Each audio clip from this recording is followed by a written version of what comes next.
Hello hello, করিম কাদের সাহেব বলছেন? জি বলছি, কে? আমি ব্রিলিয়ান্ট ইউনিভার্সিটি থেকে বলছিলাম, মুস্তফা কামাল বিবিএর ডিন। সালাম আলাইকুম স্যার। সালাম আলাইকুম। আপনার ছেলে তো পিন্টু আমাদের ইউনিভার্সিটির স্টুডেন্ট। নতুন একটা কোর্স আছে আমাদের, এটার জন্য কালকে 30,000 টাকা জমা দিতে হবে। বাক্কাস কোর্স। কি কোর্স? বাক্কাস কোর্স, বাক্কাস। তো আপনার ছেলে পিন্টু তো টাকাও জমা দিল না, এটাতে অ্যাডমিশনও নিল না।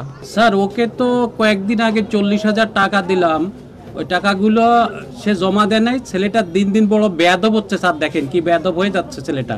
না, ওই টাকা জমা দিছে, কিন্তু এটা তো হলো সেমিস্টার ফি, আর আমাদের এই কোর্সের জন্য আলাদাভাবে ভার্সিটিতে টাকা জমা দিতে হবে আপনার। ঠিক আছে স্যার, আমি কালকে টাকাটা পাঠাই দিব। আচ্ছা ঠিক আছে, ওকে। হ্যাঁ, আসসালামু আলাইকুম স্যার। ওয়ালাইকুম আসসালাম। ঠিক আছে মামা, কি তো 30,000 নিবা, 5,000 আমার, 25,000 তোমার। ওকে মামা মামা, ঠিক আছে মামা। কি করলে আপনার রাগ ভাঙবে? তুমি আমার রাগ কমাতে চাও?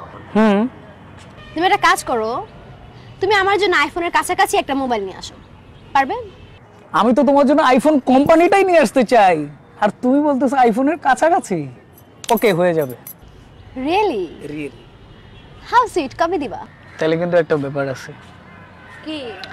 গিফটটা কিন্তু ভ্যালেন্টাইন্স ডেতে দিতে চাই। Okay fine. তাহলে তো আমাদের ভ্যালেন্টাইন্স ডেটা অনেক স্পেশাল হবে, তাই না?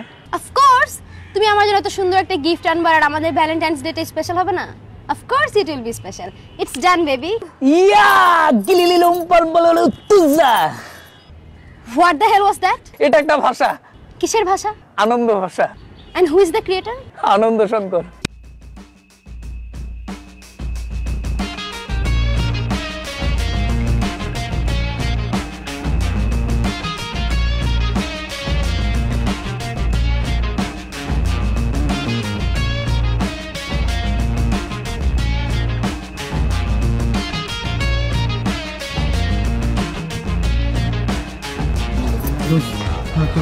একটা বিপদে পড়ে তোরে ডাকছে। কিছু প্রতিদিন আমার একটা মেয়ের সাথে আমার ডেট ফিক্সড হয়েছে, বুঝছিস?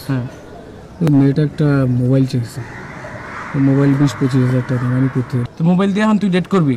আরে তুই ব্যাপারটা বুঝিস না, এটা তো শর্ত না, এটা দিলে প্রেমটা একটু সহজ হয়ে যায়। তো আমি কি করবো? দোস্ত আমার কিছু টাকা হাওলাত দে না। টাকা তো নাই দোস্ত। দে না দোস্ত প্লিজ। থাকলে তো দিতাম দোস্ত, নাই তো দোস্ত। দোস্ত জিগাও পরস এক জাতি জোগাড় করে দেন। তো দাঁড়া,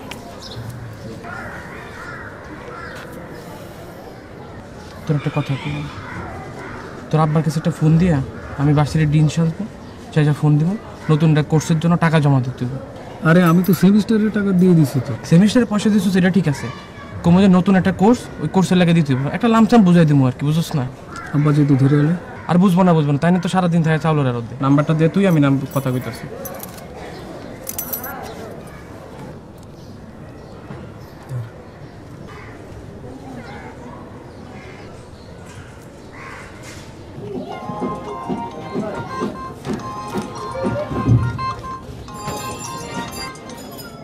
হ্যালো হ্যালো, করিম কাদের সাহেব বলছেন?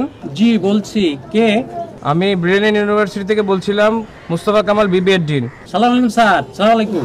আপনার ছেলে তো পিন্টু আমাদের ইউনিভার্সিটির স্টুডেন্ট। নতুন একটা কোর্স আছে আমাদের, এটার জন্য কালকে 30,000 টাকা জমা দিতে হবে। বাক্কাস কোর্স। কি কোর্স? বাক্কাস কোর্স, বাক্কাস। তো আপনার ছেলে পিন্টু তো টাকাও জমা দিল না, এটাতে অ্যাডমিশনও নিল না। স্যার ওকে তো কয়েকদিন আগে 40,000 টাকা দিলাম, ওই টাকাগুলো সে জমা দেয় নাই। ছেলেটা দিন দিন বড় বেয়াদব হচ্ছে স্যার, দেখেন কি বেয়াদব হয়ে যাচ্ছে ছেলেটা। না, ওই টাকা জমা দিছে, কিন্তু এটা তো হলো সেমিস্টার ফি, আর আমাদের এই কোর্সের জন্য আলাদাভাবে ভার্সিটিতে টাকা জমা দিতে হবে আপনার। ঠিক আছে স্যার, আমি কালকে টাকাটা পাঠাই দিব। আচ্ছা ঠিক আছে, ওকে। হ্যাঁ, আসসালামু আলাইকুম স্যার। ওয়ালাইকুম আসসালাম। ঠিক আছে মামা, কি তো 30,000 নিবা, 5,000 আমার, 25,000 তোমার। ওকে মামা মামা। ঠিক আছে মামা।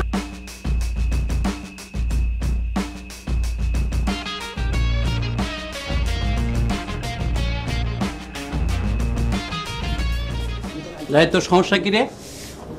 কি আব্বা? লেখাপড়া করার ইচ্ছে আছে নাকি কান্দরি নিয়ে দোকানে বসাই দিব? আব্বা আমি আবার কি করব? ইউনিভার্সিটি থেকে ফোন করছিল বাক্কাস কোর্সে ভর্তি হওয়ার জন্য। সবাই বাক্কাস কোর্সে ভর্তি হয়েছে, তুমি বাক্কাস কোর্সে ভর্তি হওনি কেন? আব্বা কোর্সটা তেমন একটা গুরুত্বপূর্ণ না, এই কারণে আমি আপনাকে বলি। তুমি আমার মুখ্য পাইছো।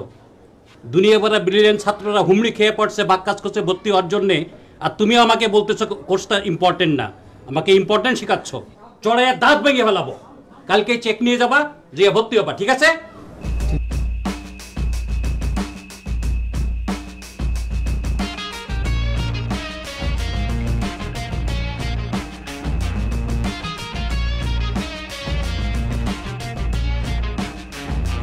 দোস্ত সুখবর আছে, কি সুখবর? চেকটা রেডি। হ্যাঁ ভালো তো, কিন্তু ঝামেলা আছে, এই যে অ্যাকাউন্ট পে তুই টাকা তুই তুলতে পারবি না। সেটারও উপায় আছে। কি উপায়? তুই চেকটা রাখ, হ্যাঁ রেখে আমার 30,000 টাকা দে, আমি সেকেন্ড সেমিস্টারে আব্বা থেকে হলে তোর টাকাটা দিয়ে দেবো। আরে তোর বাপে কি তোর ক্যাশ টাকা দিব? ওই আবার অ্যাকাউন্ট পে চেক দিব, তখন আমরা টাকা দিব কে? আরে ভাই কি করছ তুই, আমি যেমনে পারি কামলা খেটে হলো তোর দেবো, বুঝছ না? ফার্স্ট ডেটেই মাথা উঠে গেছে, নামাই দেবো না। না উঠছে ঠিক আছে দোস্ত, আসলে আসলে কথা হইতেছে যে টাকা তো নাই আমার কাছে এখন। আমি টাকা চাইলে টাকা নাই, আর তুই যে মায়া করে 5,000 টাকা 7,000 টাকা দিয়ে গিফট কিনে দিস, মনে করে যে আমি 5টা মেয়ে 5 25,000 টাকা দিলেই তো হয়ে যায়। তুই মায়া হইবি কেন? এটা কি এটা কথা নাকি? তাহলে কি আমি ডেটিং করুম না? না করবি, টাকা তো নাই। কিন্তু একটা বুদ্ধি আছে দোস্ত, তুই আঙ্কেলের কাছে যাবি, যাই বলবি চেক ছিনতে হয়ে গেছে, 4টার পরে যাবি, ব্যাংক বন্ধ হয়ে যাবে, টাকা জমা দিতে হবে ক্যাশ ইউনিভার্সিটিতে, তো আঙ্কেল দিয়েও দিতে পারে। দোস্ত আইডিয়াটা দারুণ, আমার ভয় লাগতেছে, তুই আমার সাথে চল না। হ্যাঁ যাবো চল। তাহলে এক কাজ করি, চেকটা না না ছিড়ালে। চেক ছিড়বি কেন? চেক আজকে নৌকা বানায় পানিতে ভাসামু, মানে 30,000 টাকা পানিতে ভাসাই দিলাম।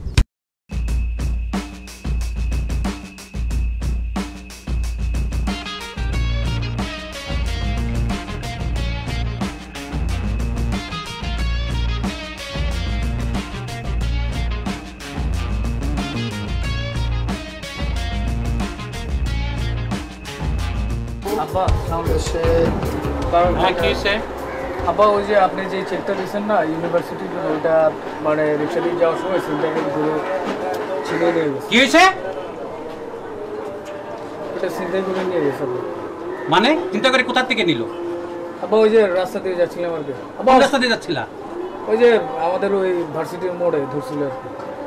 আব্বা কোনো সমস্যা নাই তো, এটা তো অ্যাকাউন্ট পে চেক। এখন কি করতে হবে? আব্বা ওই নগদ টাকা লাগবে। নগদ টাকা আমি দিব না, আমি আবার চেক দিচ্ছি।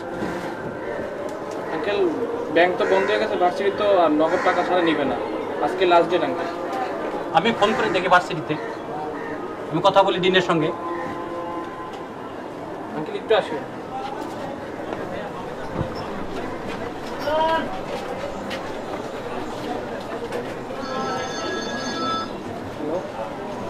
হ্যালো জি, হ্যাঁ আপনার যে ভর্তির ব্যাপারে চেক দিলে হবে না? জি না, নগদ টাকা দিতে হবে। আপনি তো চেক দিলে, আপনি চেক দিয়ে ভর্তি করতে ওরা হারামজাদা!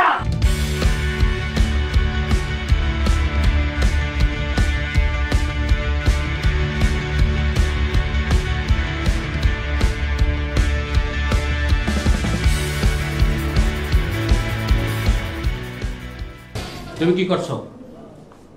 সারাদিন কম্পিউটার নিয়ে বসে থাকো, লেখাপড়া বাদ দিয়ে। তোমার বড়টার মতো পানিশমেন্ট দেবো।